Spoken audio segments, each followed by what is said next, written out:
Starting. Are we good? We're live. We're live! All right. Welcome to the Renegade Society Radio number 6. And today we are super duper lucky to have Aaron Vanderbeek with us, the designer of one of the most amazing games ever made about the Castell sport, or the wonderful sport of Castell. And we also have Scott Gato with us here this evening, president of Renegade, and I am Sarah Erickson. And we are so excited to have you guys in the chat room. So we are going to be asking Aaron some fantastic questions, but we'll also be watching. So if you guys have any questions for Aaron, please put those in the chat and we will get to them as we go. So Aaron, how's it going tonight?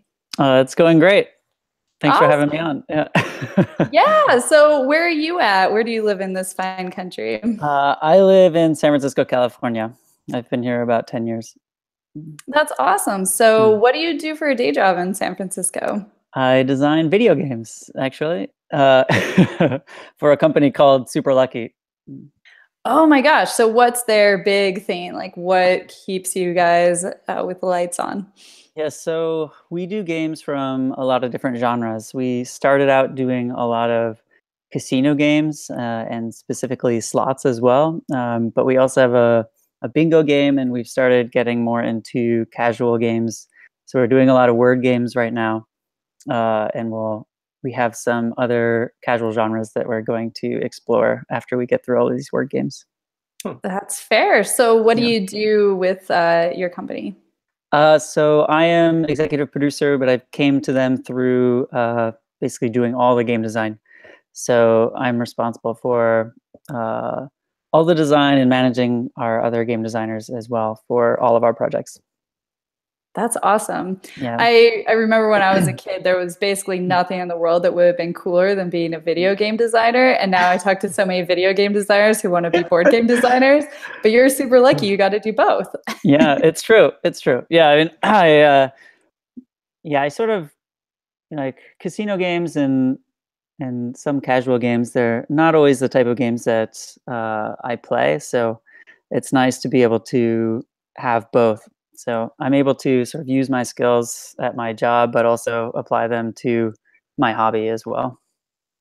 That makes sense. I see your shelf behind you. You have a lot of really fantastic games there. Yeah. Even one by J. Alex Cavern, one of the most amazing game designers I've personally gotten to meet. Yeah, that's right.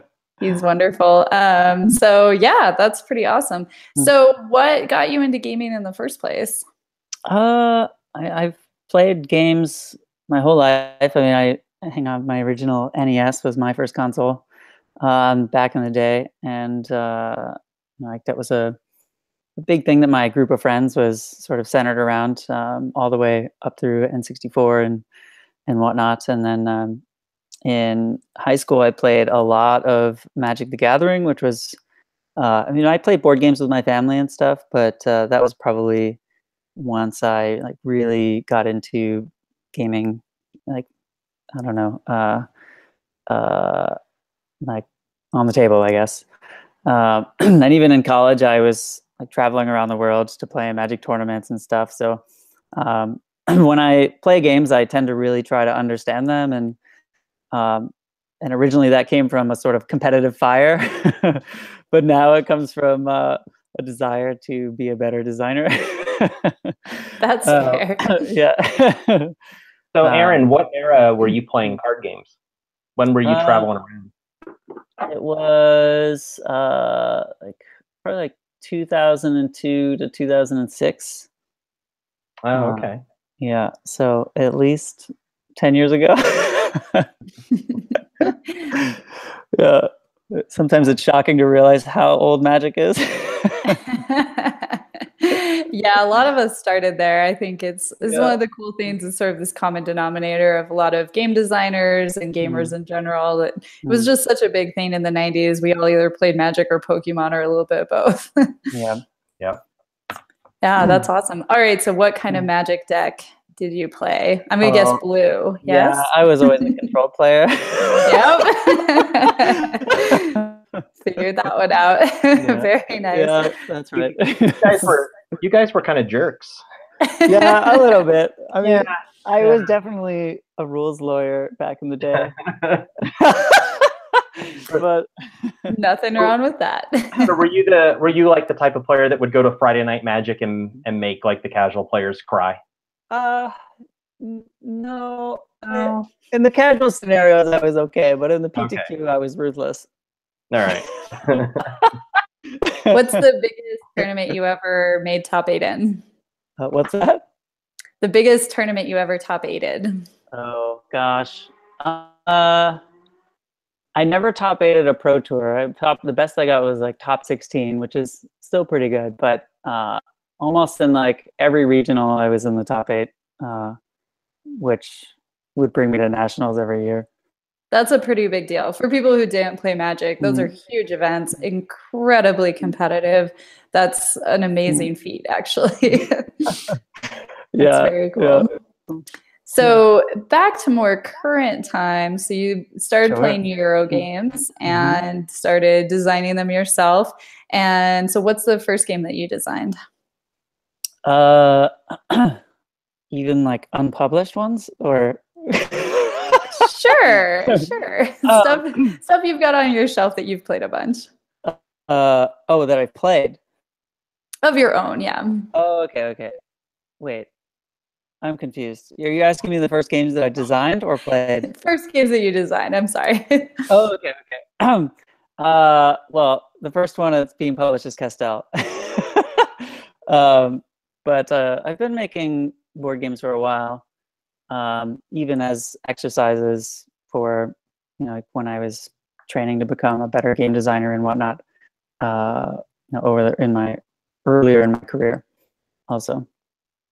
Nice. So, how often do you find that interactive designers are designing board games as an exercise to hone their design skills?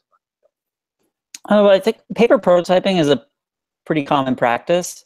So even if they're not doing it deliberately, I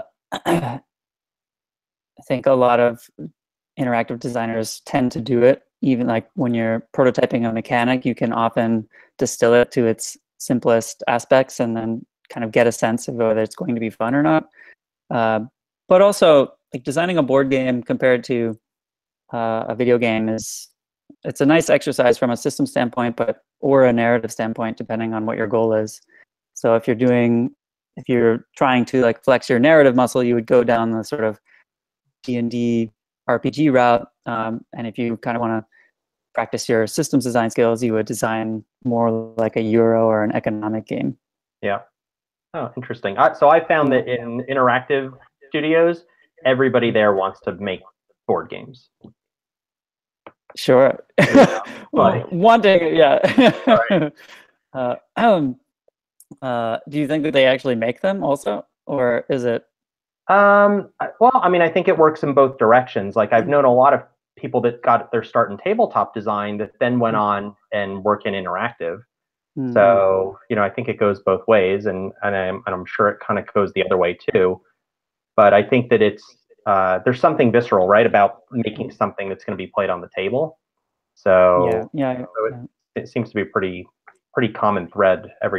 Other online designers, interactive designers that I talk to, that's at bare minimum they want to work on one, or they all have a prototype that they're working on, or they're all playing board games, in their spare time. So.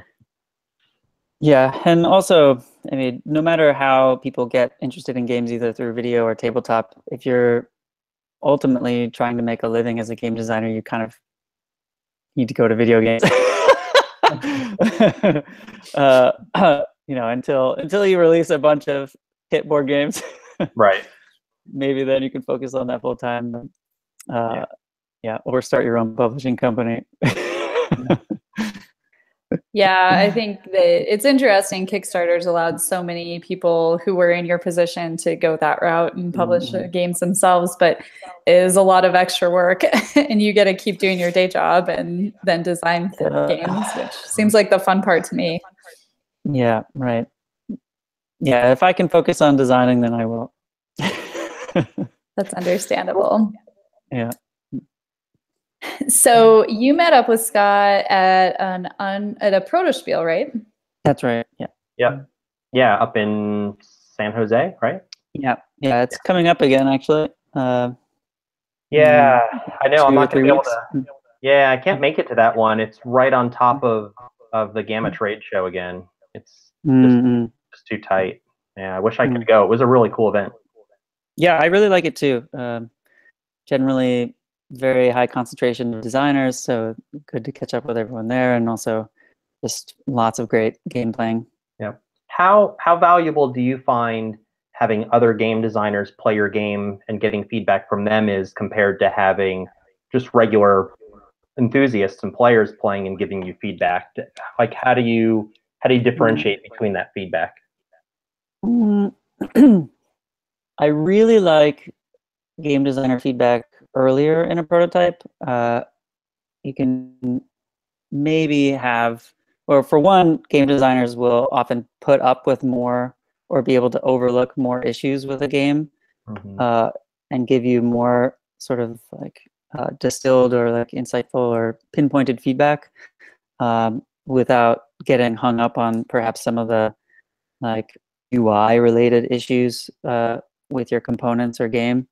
So I try not to show prototypes to players until I've like really made the components feel good and like made the prototype at a certain like quality of aesthetic, so that doesn't get in the way of people's observable experience.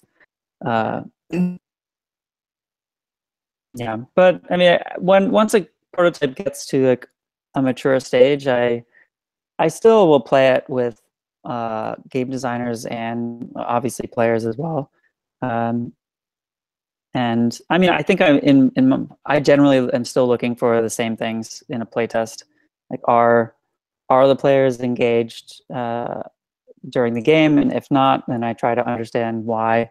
Or if people are making sort of comments or offhand comments along the way, I sort of try to like pick up on that and pay attention to that while people are playing. So I'm not as much into post-game surveys and that sort of stuff. I'm mostly like really observing people when they play and just try and notice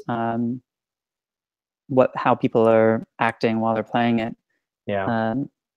With Castell, and then I really noticed a shift, which sort of made me feel like it was ready for publishing, where people just stopped treating it like a prototype, which was interesting to observe that over.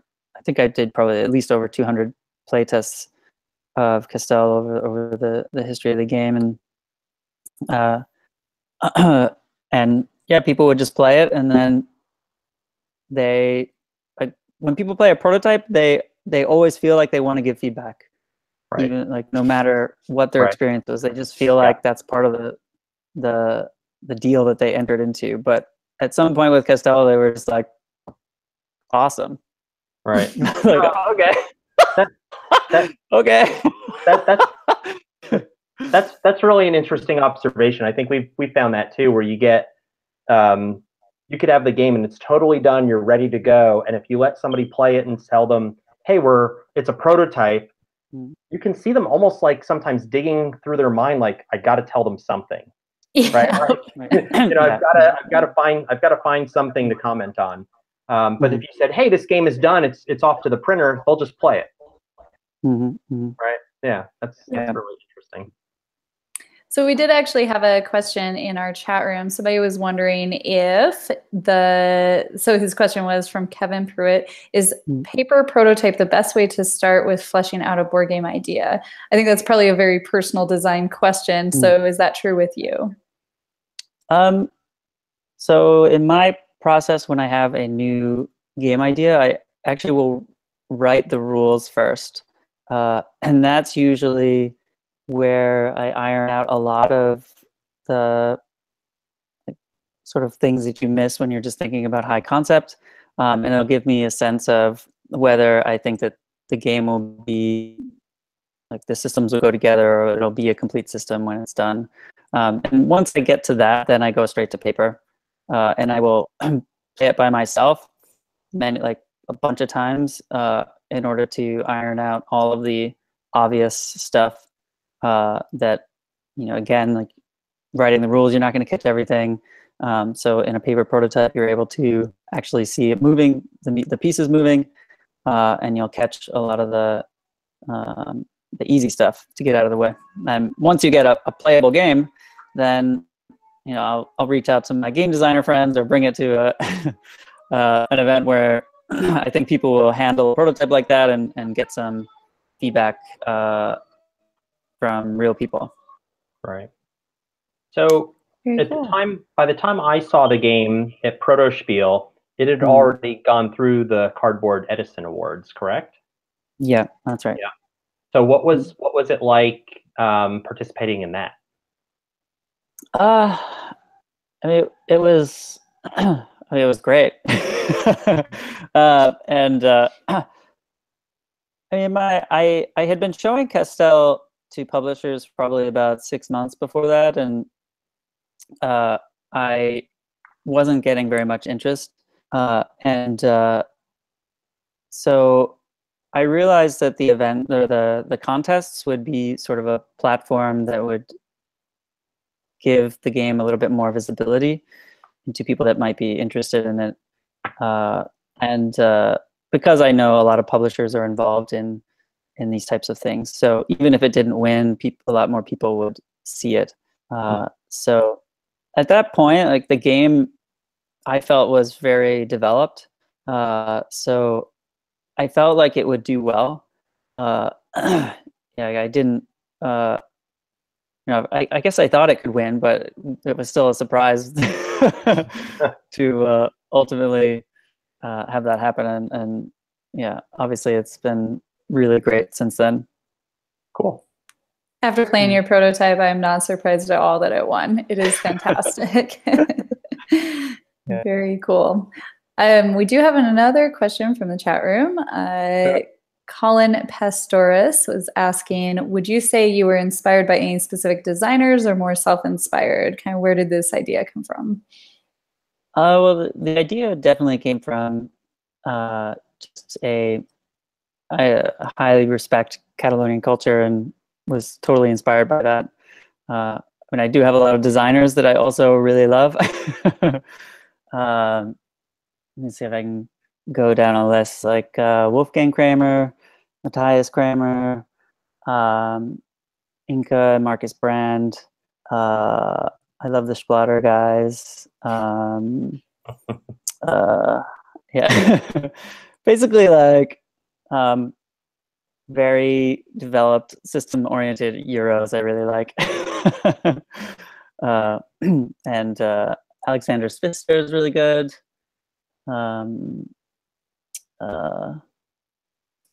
So you obviously play a lot of heavier Euro games, and it sounds like you had a love for the Castell sport, and you married that with this heavier Euro game feel that you, obviously, it's the type of game you would play yourself. So where did your love for Castell come from? I had been traveling a bit in Catalonia, and like, I met a lot of people, made a lot of friends there, and I was just struck by how like closely Catalonian people hold their culture, like, to their identity, and how it was just actively expressed in so many different ways in all their holidays and festivals, and not just that, but they took such a lot of pride in their culture, but so many of their traditions are just overwhelmingly positive.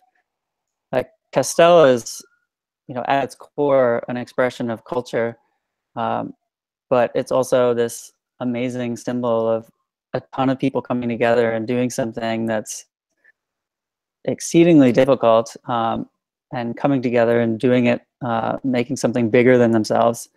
And then while it is a competition, they cheer for each other to just make, expand what they can do collectively. As what one team can do by breaking records is, they're breaking records for all of Catalonia, not just, their particular team.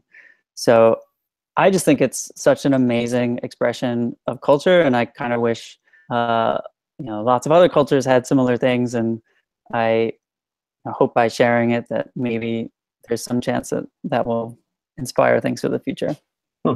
That's really cool. So after we announced the game, one of our localization partners in Spain contacted me and said, "Hey, this is really cool.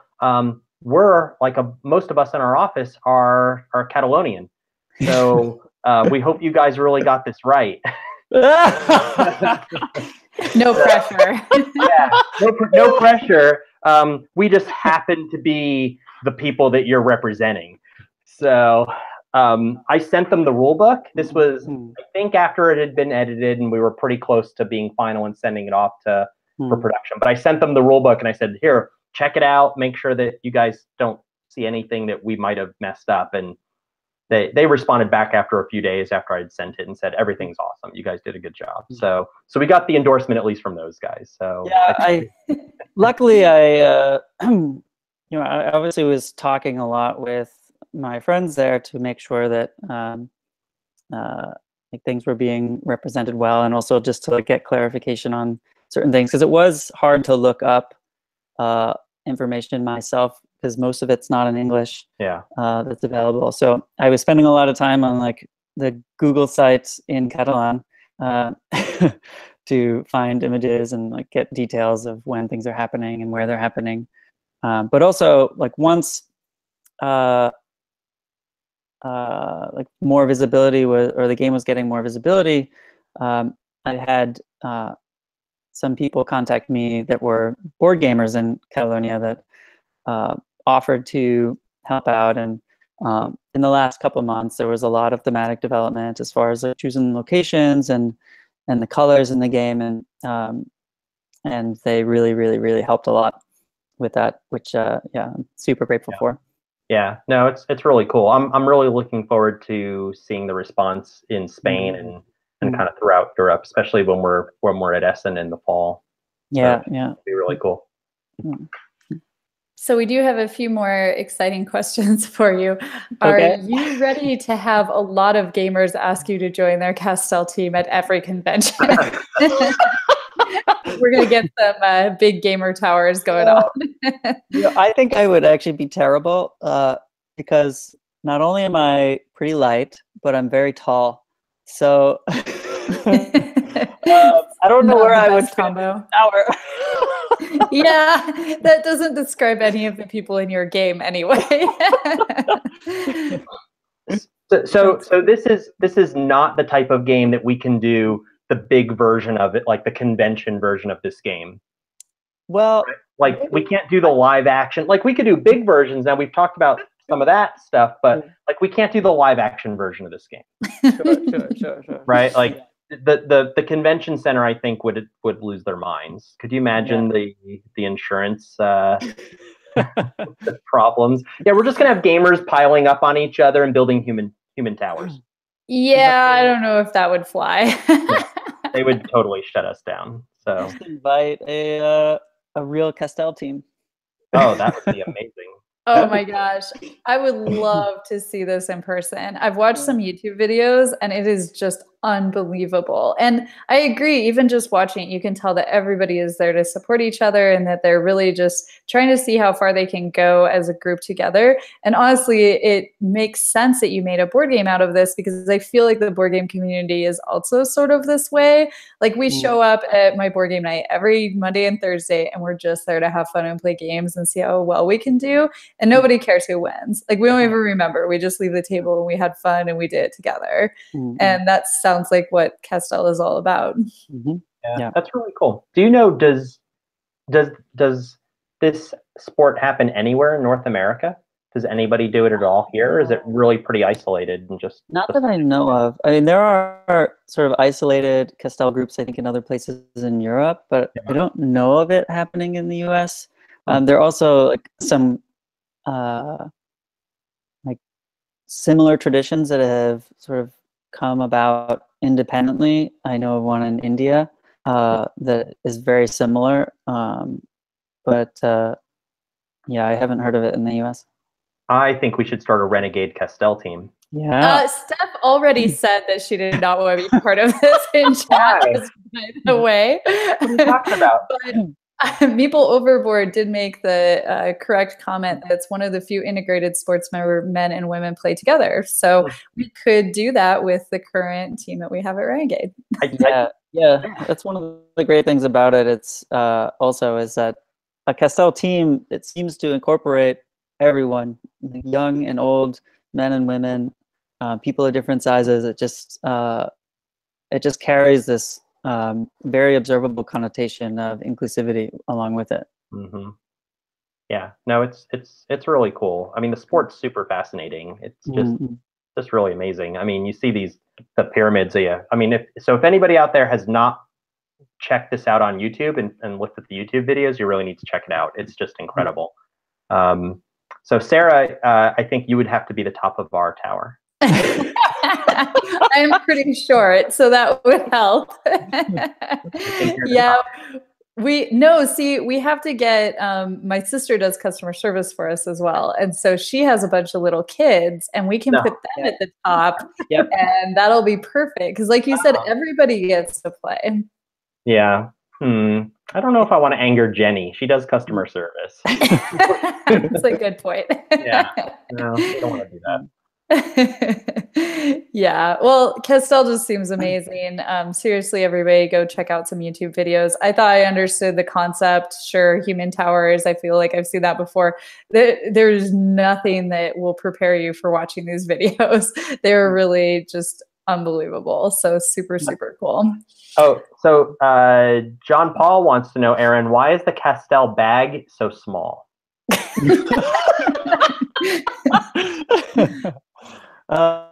They made me do it. I don't know. No. It could be bigger, I suppose. It could be a sleeping bag if you do wear it as a hat. Yeah, exactly. This bag could be a sleeping bag for my cat.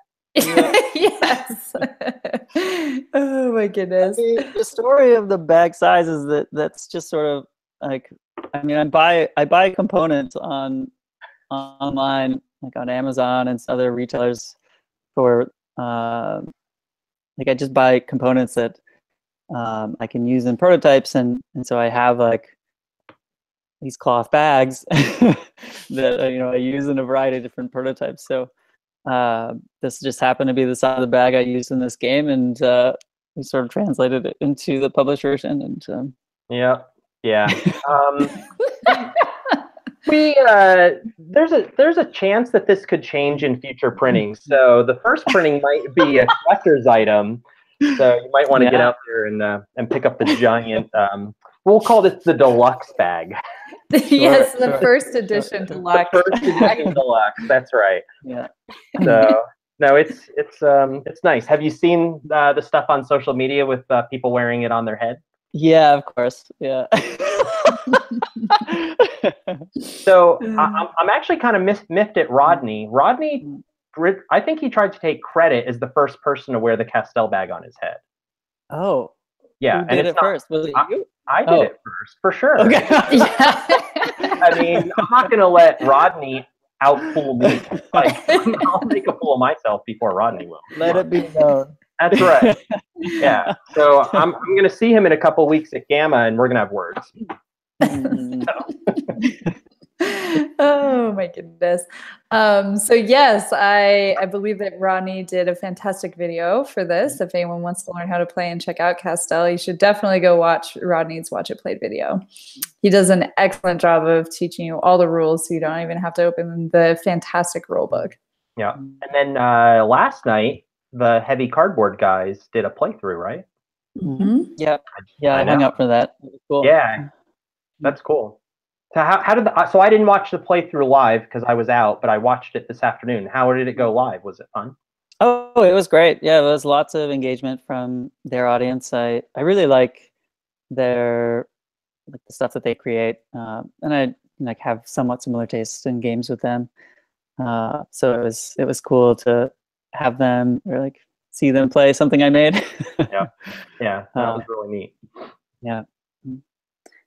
Yeah, and it's exciting for me. We haven't had a lot of heavier games in our catalog yet, and that's the kind of stuff that I play with my group. They really get into super heavier Euro games, lots of splatter and that type of stuff, and they love this. When I took it to Board Game Night a few weeks ago and actually finally got to play the finished copy, they all jumped all over it. So it's exciting for us to kind of extend that catalog a little bit, where we started with a lot of family games, and now we're playing these bigger, heavier games. It's super cool.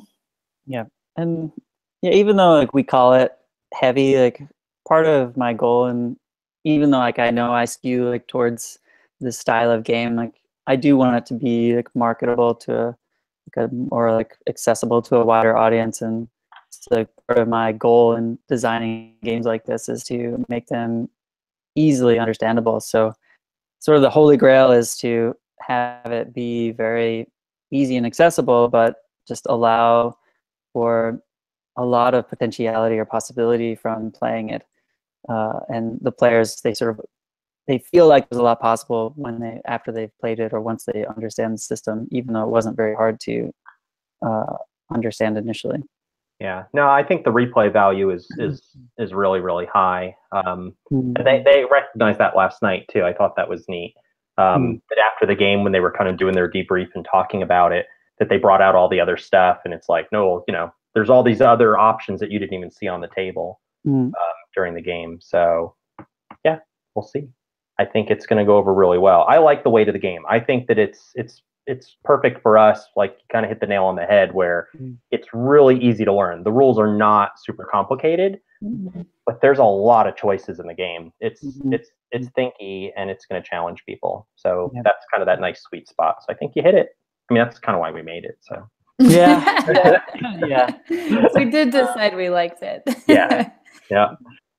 So we actually, Scott found your game at the Protospiel, of course, but then he brought it back and we played it at our Renegade Summit last year, where all of us on the team, along with a few other friends of Renegade, got together and played a ton of games over a 5-day period. It was super intense. And out of all of the games that we played, we only picked a few that we thought, this is really ready. We need to publish this game.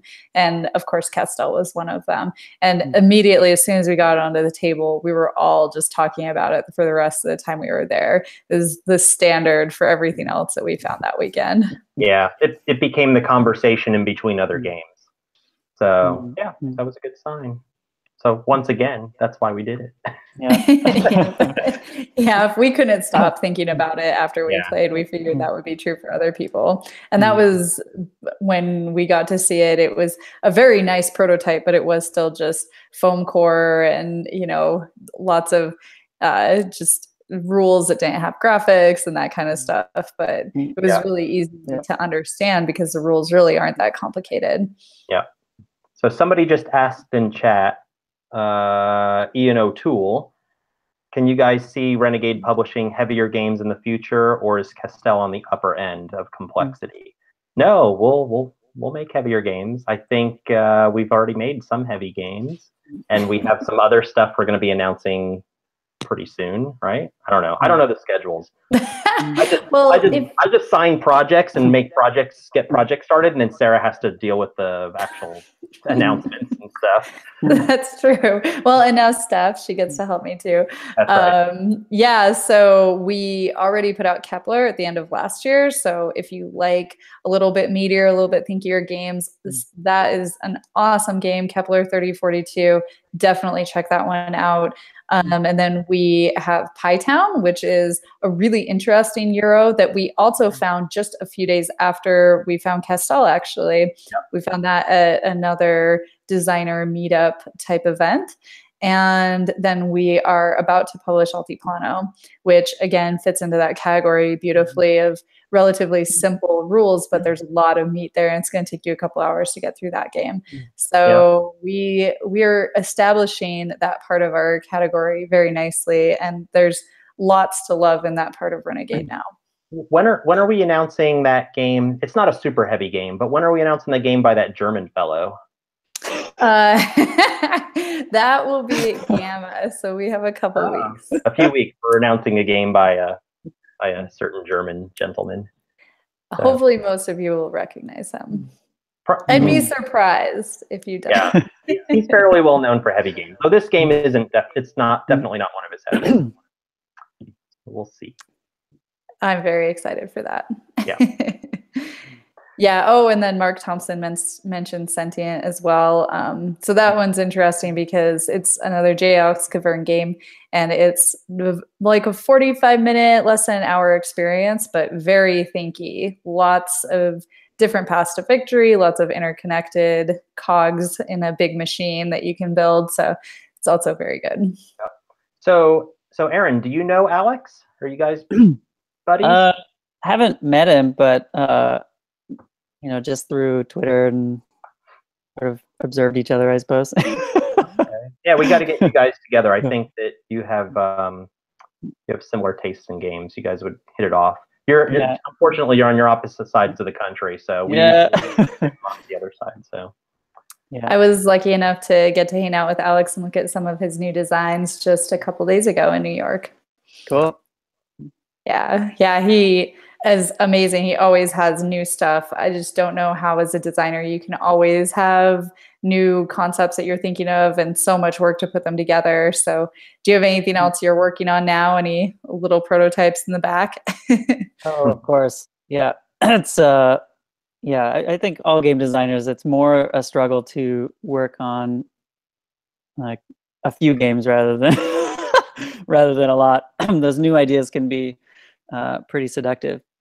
But so that's interesting. We've talked to a lot of designers just since we started this little show, and what we've consistently heard is that they like working on something and then setting it aside and then going to something else. Do you feel that like kind of that palette cleanse sort of process helps you? Yeah, yes, and yeah. It depends. I think. I mean, sometimes I feel that way, and sometimes I don't. It's more that if you've been working on something for a while, and some of the solutions that you're trying are not like solving a particular design problem, it can often be frustrating and like somewhat disincentivize you to work on the game. So often, time will just allow you to come to the problem with a fresh perspective. Mm-hmm. So that's sort of when I find that to be the most useful. But I also I think working on multiple projects, because often you'll have ideas for some projects that will inspire others. It's sort of like just in the same way that playing games can help just boost your creativity or inspiration. Working on different designs, and even my day job or like working on anything creative will sort of indirectly help all the other projects that you're working on. Yeah. So you don't find that playing other games gets you stuck on thinking about those ideas? Like it helps you be creative and think of new, different ideas? Oh, yeah. I am. Yeah, I think it's imperative that you play lots of games. You kind of you'll learn what works together, the limits of certain things, mechanics that you didn't know were possible. Like a designer has to basically be, I don't know, filling their experience bank with as many different things as possible in order to really have things to draw upon. Mm-hmm. Yeah, makes sense. I'm always so surprised. Like 4 years ago, I would have said, deck building's over. We've seen everything it can do. Let's move on. That clearly was incorrect. So Sarah, somebody in chat guessed who the German fellow is that we were referencing. Somebody got it right? Yeah, they said Albert Einstein. Oh, nice. I always Yeah. So that is not correct. Surprise. It would be amazing if someday maybe somebody will find some game design in some old file that old Albert put together. Unlikely, but not impossible. Not impossible. Never say never.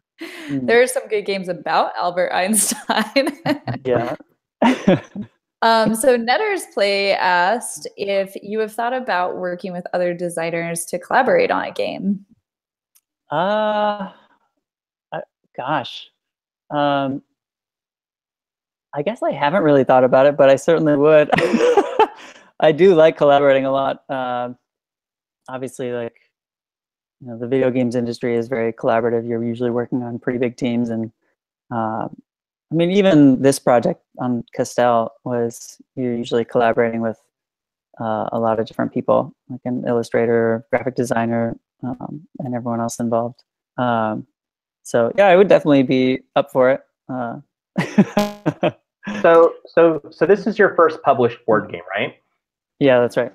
So how was the process? Like, that's interesting, right? So you spent all this time working kind of alone and playtesting with people, and some people might not even know you had gone as far as to contract an artist and actually made a down payment on art and got art going. And when you first, like, when I was talking to you about it, and I'm like, hey, we want to publish the game and everything, and you said, oh, I have art going. Like, for a second, my heart stopped.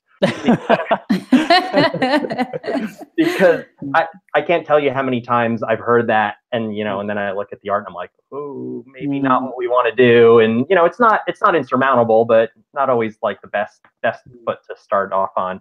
And then you told me that it was Aussie, and for other people that don't know, he did the art for Honshu, which we also published in English, and all that. So then it was like, oh, this is awesome. Like, it's a good deal.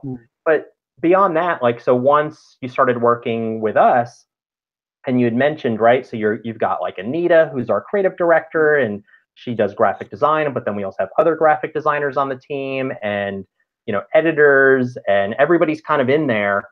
How did that process feel compared to kind of working really in isolation up until that point? And now, it's like flip the switch. Everybody's involved. Everybody has an opinion. So it's not, it's not quite the same. So tell us a little bit about that. Yeah, sure. I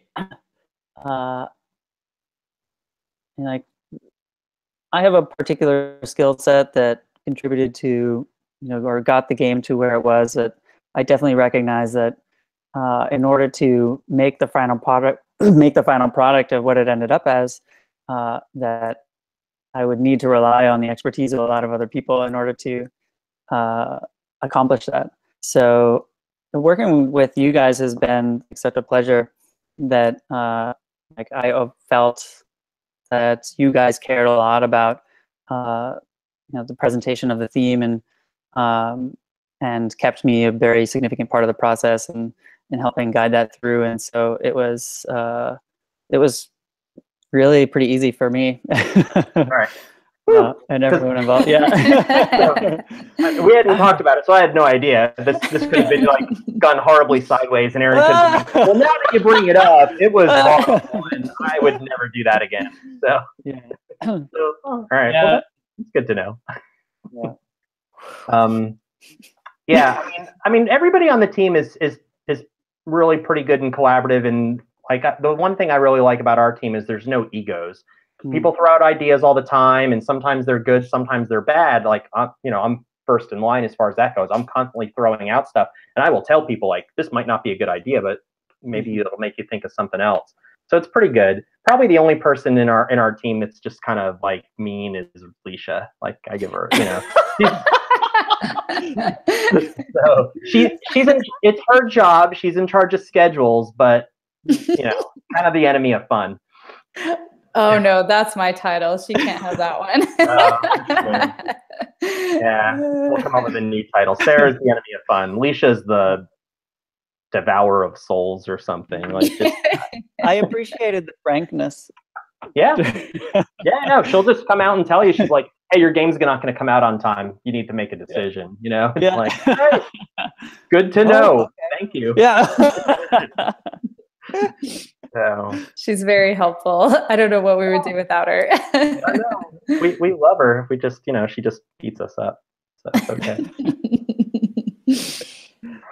Nice. So how are we doing on questions? Oh, let's see. So in chat, Steph is sucking up to Leisha now. Steph is saying, Leisha is super awesome and fun. I mean, that's a viable strategy. You want to be on Leisha's good side, so I don't blame her for that. So there was another question. I don't know how to answer this one. Maybe somebody else does. A desire to pursue an expandable CIG LCA type game. I honestly don't know what that is. What? CIG? Yeah.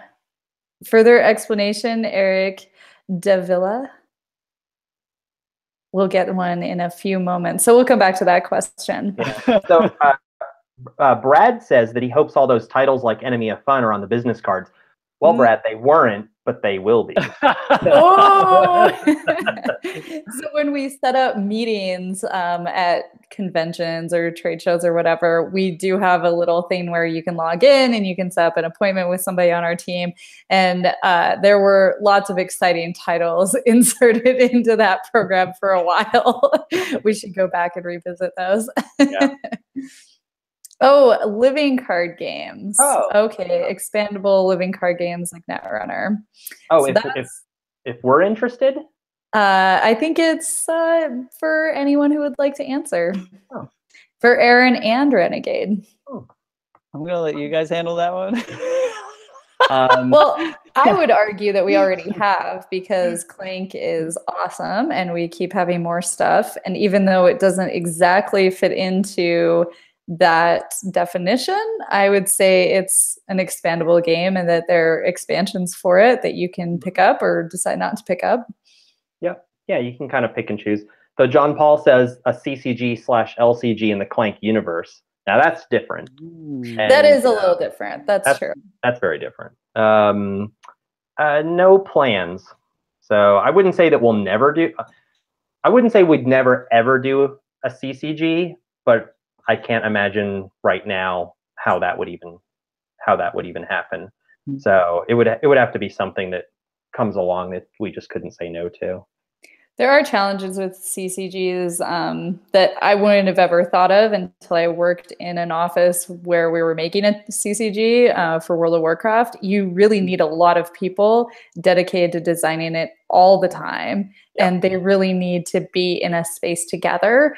And we're all remote. Our entire team lives where we want to live, and we all just get on Slack or Skype and do what we need to do. But you really can't do that as a CCG. No, Brad says that thought you guys had a no RPG rule too. So yes, that's a good point. Well played, sir. Well played. You got fired, hired back again, you know. Yeah. Right.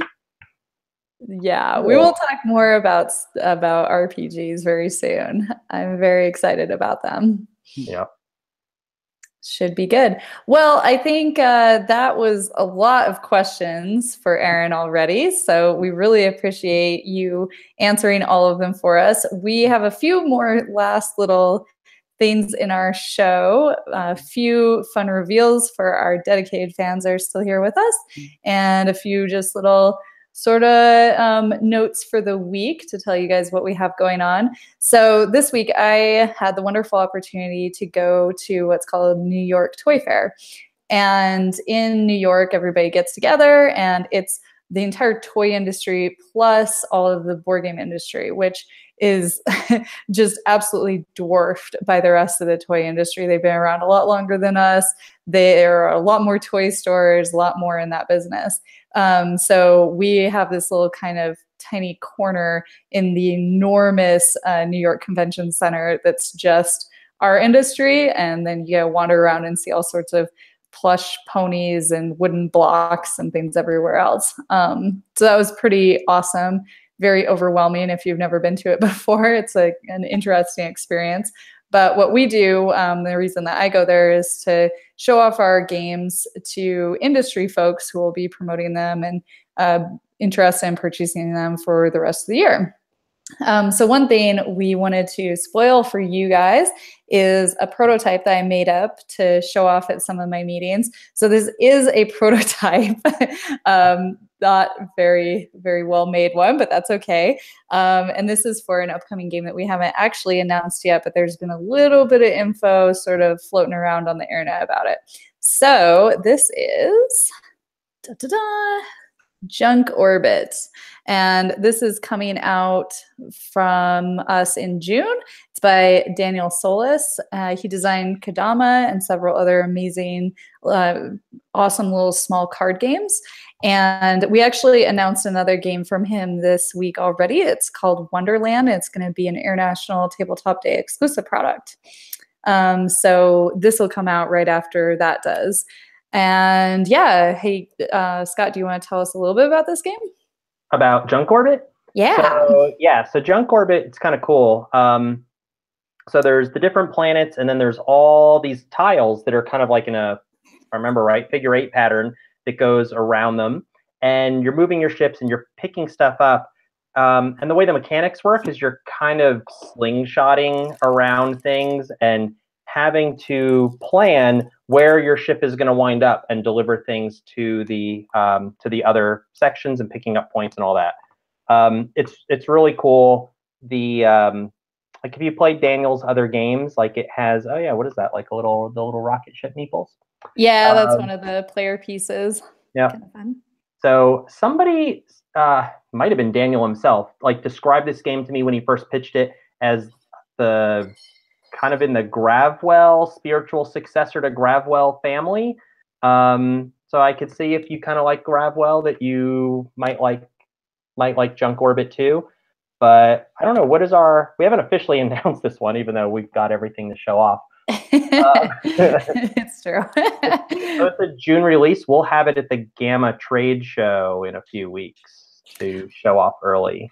We will. So we're announcing this one just in the next couple days, but you guys are special and get to see it first. And like Scott said, this would be one of the planets that you're orbiting around, and you have all these different places where you're going to be trying to deliver goods.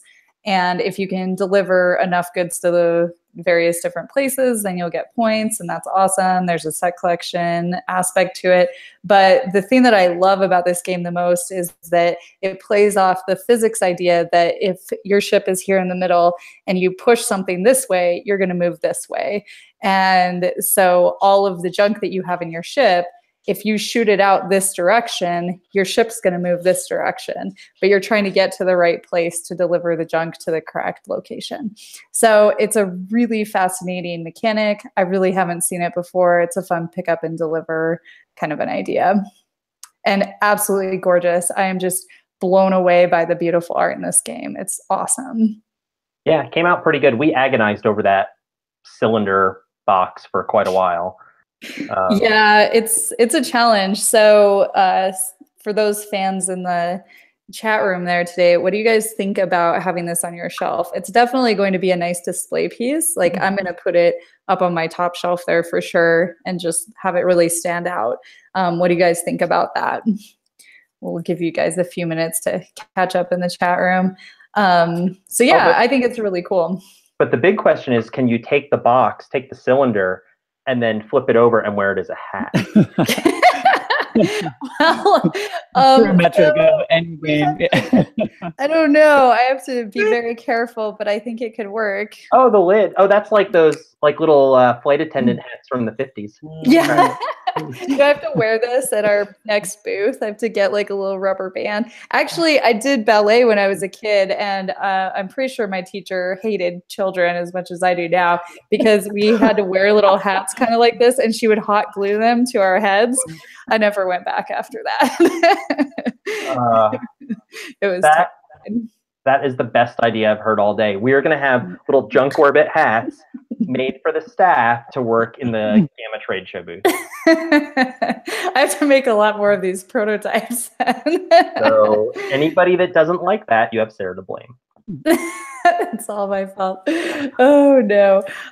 So the other game that I am kind of sad about a little bit here that I got to show off this week, but my luggage was kind of cracked open and this was partially destroyed on the way back. But we're showing off T-Dragon Society. So this one, we'll also be announcing more about this game in the next few days. And that game, oh my gosh, we keep seeing artwork from it and all the card designs, and it is adorable. It's going to be an awesome game.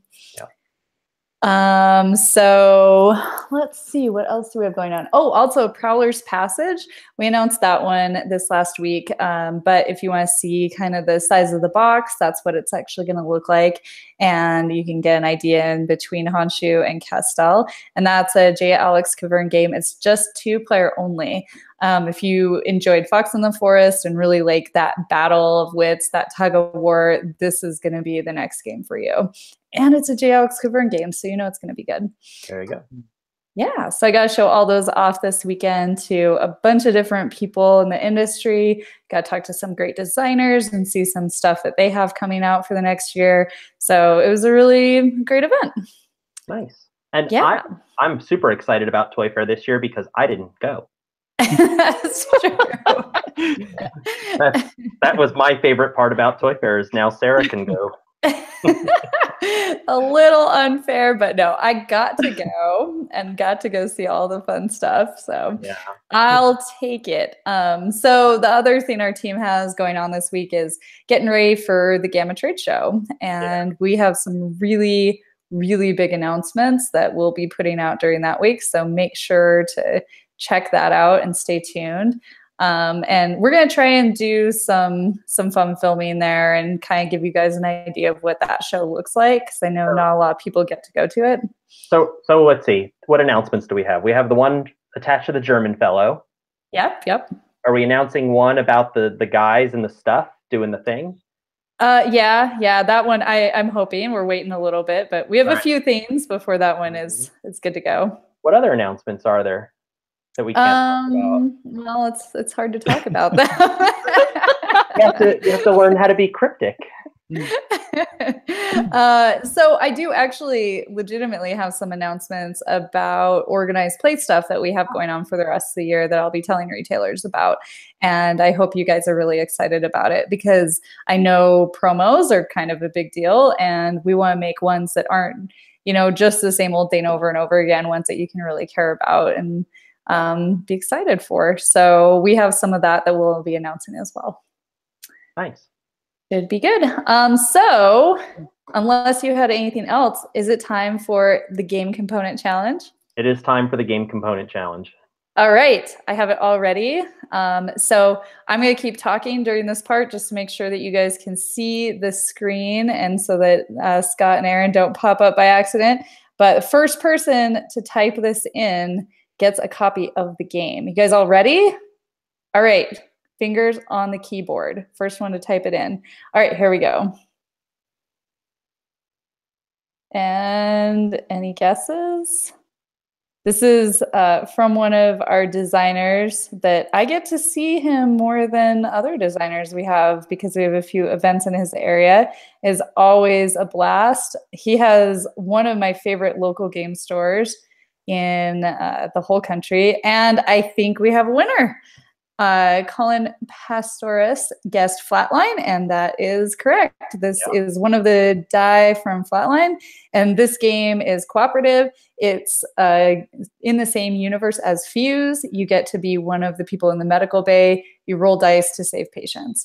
And I love, love, love these custom dice. They've got all these crazy, funky little things on here, and I think it was a great graphic design challenge to make sort of alien-looking medical devices. And I think Anita did a really great job on that. Yep. Very cool. So thank you, Colin. Make sure you send us an email at customer service after the show, and we will get you hooked up with a copy of Flatline, one of the heaviest games that we have. That's true. That game weighs 5 pounds. It does. It's a little out of control.